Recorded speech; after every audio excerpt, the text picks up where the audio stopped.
समाज पार्टी जिंदाबाद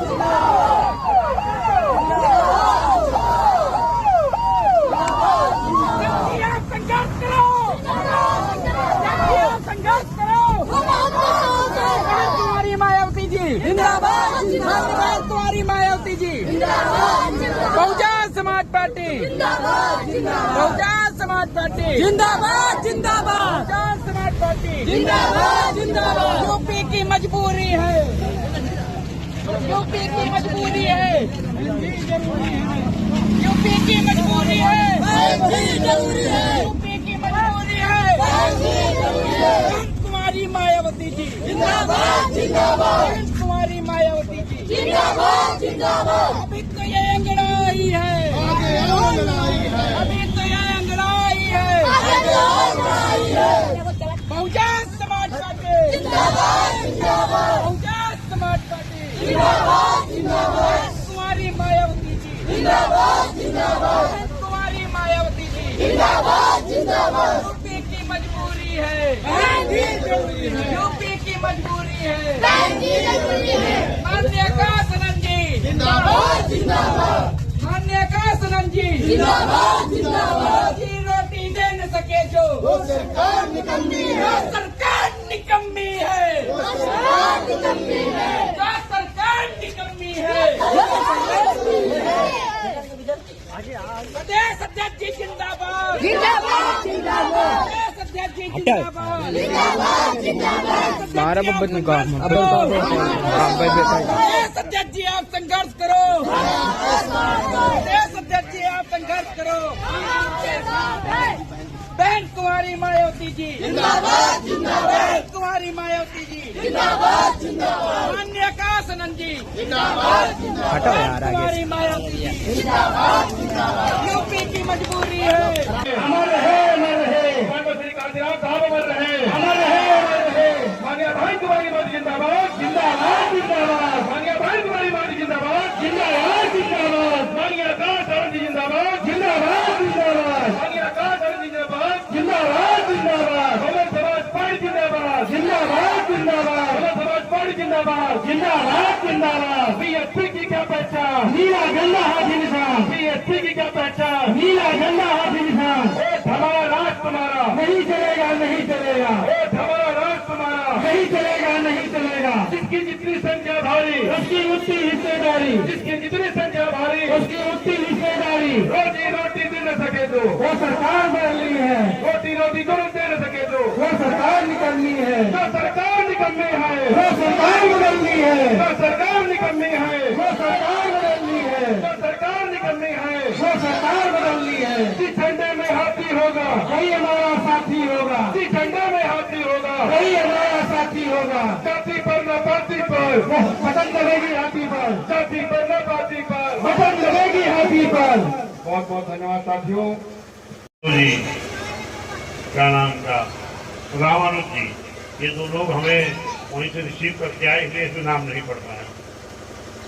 और यहाँ पर बड़ी संख्या हमारी माताएं बहनें हैं जो भी नाम भाई अजय कुमार जी पढ़ रहे थे, और आप लोगों का भी नाम पढ़ा गया, जिनका नाम अगर लिखने में पढ़ने में छूट गया हो, ऐसे सभी साथी माताएं बहनें हमारे नौजवान साथी और जिन पदाधिकारियों को आज पदाधिकारी बनाया गया उनके गले में माला है।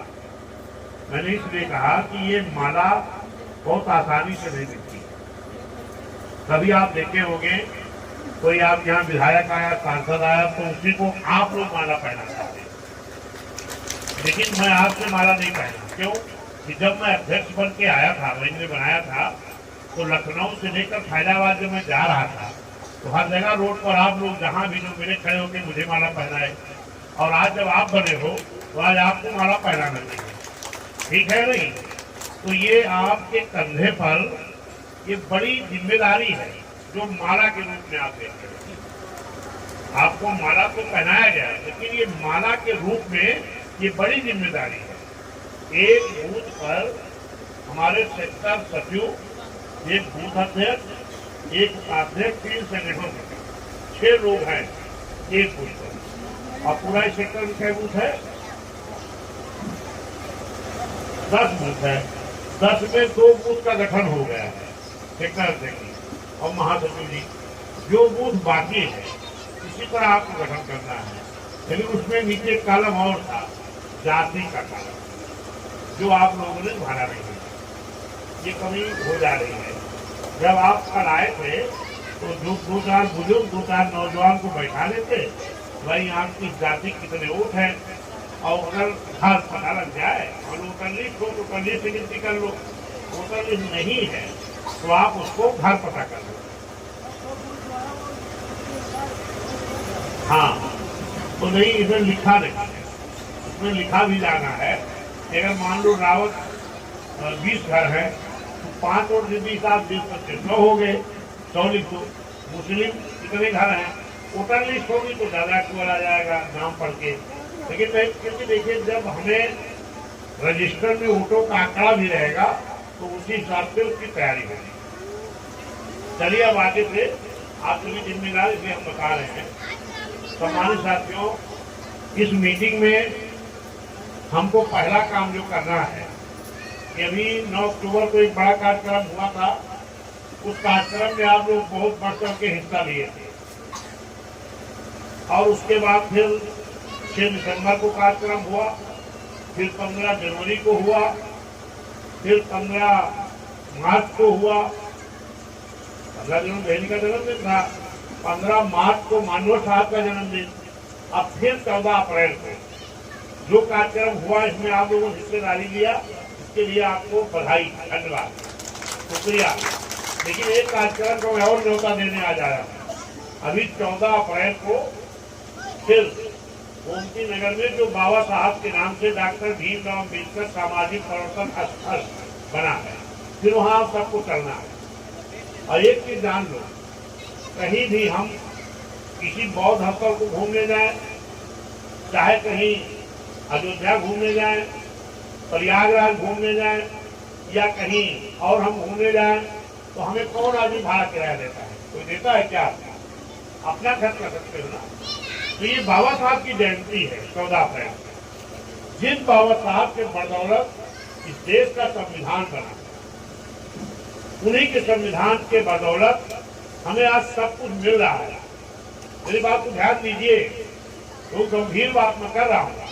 बाबा साहब की फोटो लगी है, भगवान बुद्ध की लगी है, मानव साहब की लगी है। ये हमारे भविष्य के लिए, हमारी जिंदगी के लिए, हम अच्छी जिंदगी जी सके, मान सम्मान स्वाभिमान मिले, इन्होंने इसके लिए काम किया। तो बाबा साहब की जयंती है, तो हमें उनकी जयंती पर आप लोगों का घर तो रोड के किनारे है, जैसे हर जगह जाते हो, सुबह ही 5 बजे नहा धो करके अपनी टीम बना लो, इकट्ठा कर दो, सब लोग बैठ जाओ। यहाँ तो बुक करने की जरूरत ही नहीं है, अपना भाड़ा दो और गोमती नगर कर जाओ। अपने नाम से जो पदाधिकारी आप लोग बने हैं, अपनी इधर ध्यान दो बेटा, ध्यान दो, बात को समझा रहा हूँ।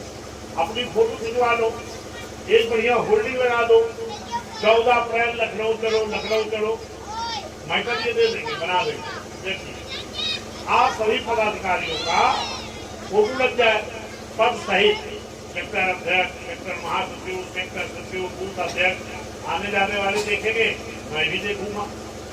मेरा घर अयोध्या है, जब मैं इधर से जाऊंगा तो देखूंगा कि मेरे पदाधिकारी लोगों का ये फोटो लगा है, और लोग भी देखेंगे भाई ये युवा लोग पदाधिकारी बने हैं, है कि नहीं।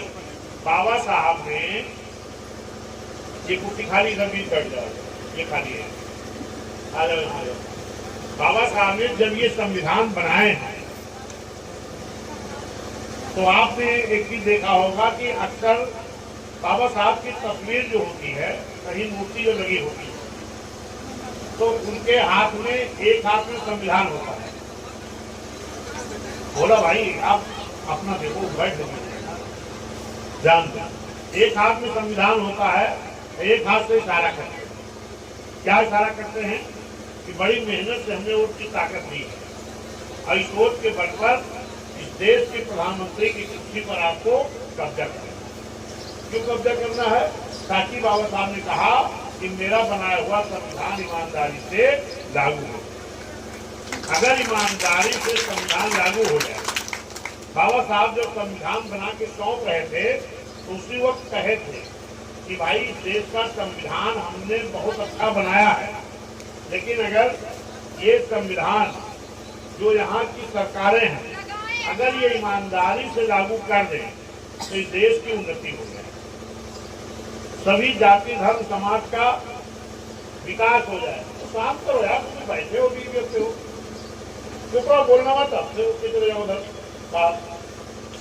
बात तो सुनो ना, तभी समझोगे कैसे नेता बनोगे आप। ध्यान से सुनो, तब नेता बनोगे। तो साथियों, बाबा साहब जो संविधान बना के सौंप रहे थे तो उन्होंने कहा कि इस देश की जो सरकारें होंगी अगर मेरे संविधान को ईमानदारी से लागू करा दें तो पूरे देश की उन्नति हो जाएगी और इस देश में रहने वाले सभी जाति धर्म समाज का विकास हो जाएगा। लेकिन अगर संविधान ईमानदारी से लागू नहीं हुआ तो अच्छा संविधान भी अच्छा काम नहीं कर पाएगा। अगर ये बात बाबा साहब के मन में थी तो बाबा साहब के मन में ये भी बात रही होगी कि कहीं मेरे न रहने के बाद मेरा संविधान बदल न दिया जाए। इसलिए उन्होंने इतना मजबूत संविधान बना के गए हैं कि उस संविधान को इतनी आसानी से बदला नहीं जा सकता। लेकिन उस संविधान की कुछ आर्टिकल है, धाराएं हैं, जिसको बदल के हमारा आपका बहुत नुकसान किया गया और किया जा सकता है। बीएसपी क्यों जरूरी है? बहुत पार्टियां हैं, बहुत पार्टियां इस देश में रही हैं, बीएसपी बनाने की जरूरत क्यों पड़ी? क्योंकि इस देश में वोट का अधिकार तो सबको था, लेकिन सबको चुनाव लड़ने का अधिकार नहीं था। माननीय मसीहा कांशीराम साहब मान्या भाई ने जब बहुजन समाज पार्टी बनाई तो उन्होंने एक नारा दिया, जिसकी जितनी संख्या भारी उसकी उतनी हिस्सेदारी।